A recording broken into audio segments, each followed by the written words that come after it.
Hi guys! Welcome back to my YouTube channel. This is Shell Spike again. And for today's vlog, I'm gonna share with you guys how I changed my tax or how I updated my tax here in Finland. So before anything else, of course, mag-disclaimer muna tayo. Ito yung ginawa ko nung mag-update ako last August ng tax ko. Ganito din yung ginawa ko, same thing na ginawa ko last year. So, share ko sa inyo, nag-try ako mag-screen record kung paano ko siya ginawa. Parang ang sad. Kasi guys, ang sakit ng paa ko. I don't know, masakit yung paa ko tsaka yung legs ko. Yung sa may tuhod at tsaka hanggang sa may butt area. Actually, meron akong appointment sa Terbius Cascus tomorrow. At sana, I don't know, gusto ko kasi yung ipa-check up na anong nangyayari sa paa ko. Lagi siyang sumasakit. So anyway, kailan nga ba ang right time para mag-change ng tax card?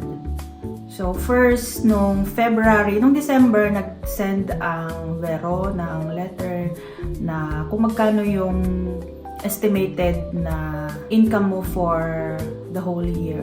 So, sila na yung nag-count. Kung ayaw mo yung percentage na binigay nila, pwede ka namang mag-appeal, pwede mong bawasan, or pwede mong dagdagan.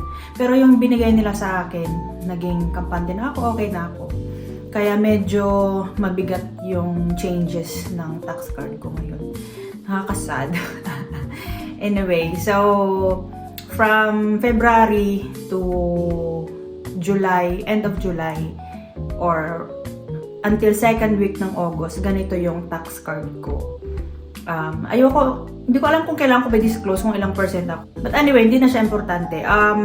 So, kailan mo malalaman kung dapat ka na bang mag-change? So, kung meron kang one job at sa tingin mo ay okay na yung ini-income mo for the whole year, siguro kailangan mo lang i-check doon sa Vero.fi. Makikita mo naman doon kung ilan na yung na-receive mo, ilan na yung natanggap mong salary, at saka kung ilan pa yung naiwan.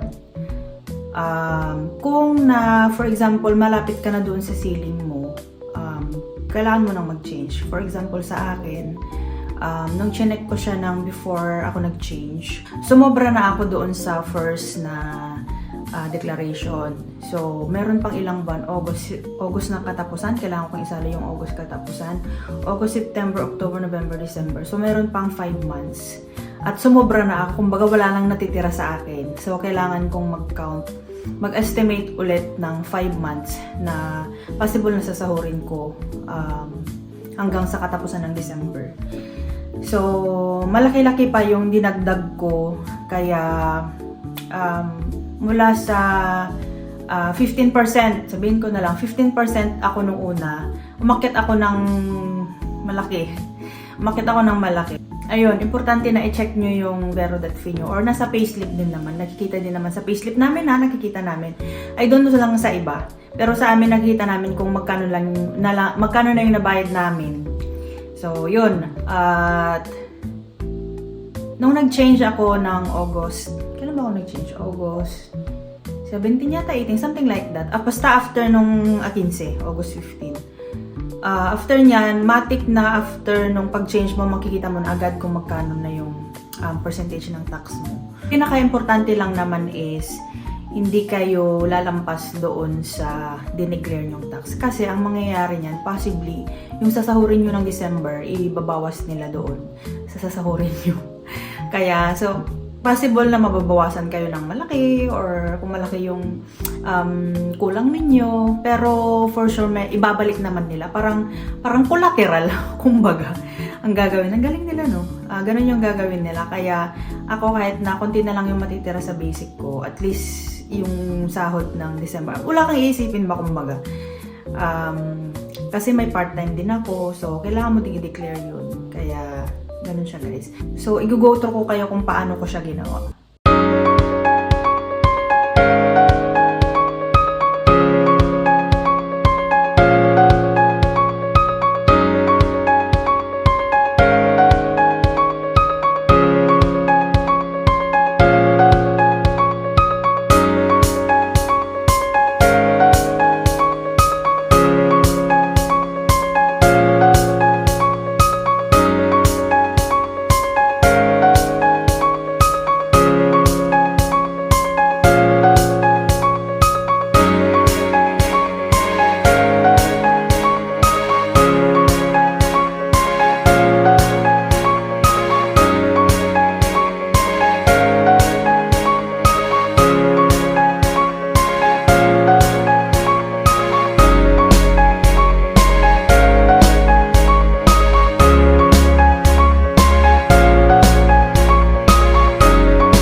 So, ganun siya guys. Madali lang naman siya actually. Madali lang siyang sundan. Yung website naman is pwede siyang i-English. Meron ding Finnish. May Swedish din. Madali lang naman siyang sundan. Pero kung first time kasi, syempre, kailangan mo ng assistance. Kailangan mo ng someone na a-assist sa'yo. So, ang ginawa ko pa nung nag-change ako ng tax card, syempre, una, hindi ko pa matanggap. Denial pa ako, guys, kasi ang laki talaga siya. Nag-try akong tumawag sa Vero, sa customer service. Nag-try akong tumawag, baka sakaling pwedeng i-adjust. So, nung tumawag ako, anyway, may bayad pala yung tawag. So, nung tumawag ako, pina-estimate din sa akin kung magkano yung possible ko pang matatanggap hanggang sa katapusan ng December. So, yun pa rin yung sinabi ko. Kaya, wala na silang nagawa. Wala na silang nagawa na ganun talaga yung tax card ko. Siguro isip ko kung binabaan ko yung estimation ko, siguro mas mababa yung percentage. Pero okay na lang din. Depende na lang sa atin guys kung gusto mong mas mababa or kung gusto mong magbayad ng next year ng tax mo, ay okay lang naman. Pero ako kasi ayoko na nang maisipin ng babayaran kaya sige na lang. So, yun guys. Thank you and see you in my next vlog.